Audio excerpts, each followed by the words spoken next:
Hey guys, this is Todd from Pull Espresso Machines again. I want to talk to you today about another exciting thing, that how we build our machines a little bit differently than the competitors. And it's our wiring. It seems like something that people don't consider when they buy an appliance, because it's not something people discuss. But it's a very important part of the machine and how it works. The materials that typically people use on wiring is they're going to use a vinyl, a PVC, polyvinyl type wire coating. That's rated up to 190, which is sufficient for most appliances. Espresso machines are especially harsh in their environment. So what happens is when you have a wire that's rated at the very edge of the temperature rating of what an actual appliance needs to stay stable, is you get a brittleness. The wire eventually gets hard, brittle. It becomes hard to service out in the field later down the road, which we've seen over the years. If you're talking about a machine that's only going to last 5 to 10 years, no big deal. We're talking about a machine that wants to last much longer than that. It does become a big deal, because as a service tech, if you're working on the machine, you go to touch the wire, you bend it, or move something out of the way, you end up with a cracked wire or a short, which the fingers can point at you as a service tech, which is not any fun, because you're like, hey, it worked great until you touched it, which is not a great place to be in. So we chose materials that are the highest temperature rating that we can actually put in the machines. So this is, you got to consider this for a second. Inside this machine, when it has a cabinet on it and it's all enclosed, it's 240 degrees. We've seen elevated temperatures as much as 300 degrees at points in the machine.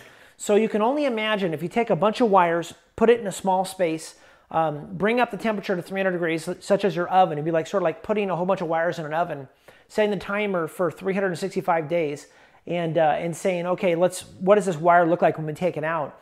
It's not going to be in good shape if it's really always at the edge of the temperature rating that the wire is sitting at. That type of wire, PVC wire, is very inexpensive. Most appliances, that's what they use, is PVC. And it's, again, a mass production. Of course, the bottom line, if you're trying to build a machine as cheap as you can, you're going to always choose those materials that will get you by, get it out in the marketplace, but maybe not last forever. At Pull Espresso Machines, we're doing something different. We're trying to build a 100-year machine. We're not trying to build a 5 to 10-year machine tops. So what we've done that's a little bit different is we sourced a U.S. manufacturer of wire.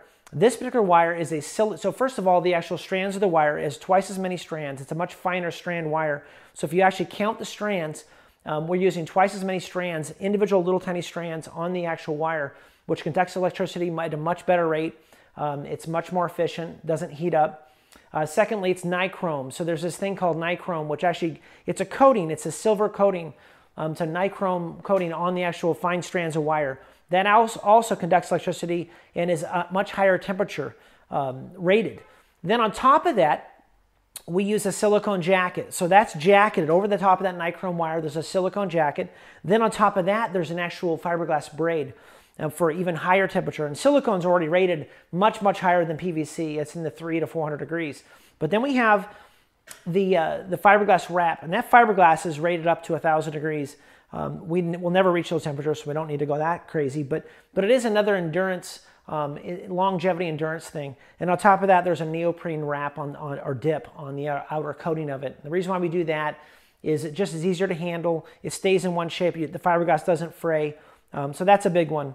So yeah, we've kind of went crazy on the wire. We think that the machine's worth it.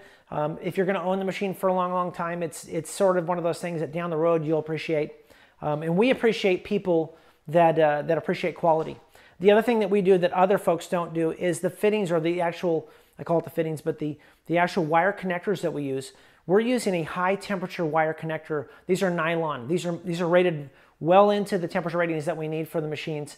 And on our very, very important fittings or connectors, we actually hand silver solder the actual terminals on. These are for we hand silver solder the terminals that are on the heating element. That's a critical one. We don't want those to come loose. On top of everything, we're using very expensive, very consistent German crimping tools. It's a double crimp. All of our actual metal connectors and all of our crimp connectors are double crimp connectors. So there's a double insurance program that something doesn't come loose from the actual wire. Everything's markered. We have to marker the wires so that down the road, if you're servicing the machine, it's nice to be able to route the wires and know where they come from. The other thing that we do that no one else does, typically, and you can see here, People usually use a zip tie or or they call it a wire tie on the wires to keep the wires together and bundle them. We chose to use a reusable nylon, which is a high temperature nylon. And all it is you just untwist it and it unbundles the wire. And when you do that, you can reuse them over and over again, and they'll withstand the temperature that's inside the machine, which is nice. Because we're thinking about service, we're not thinking about how, what's the least expensive we can build a machine, how fast we can build it.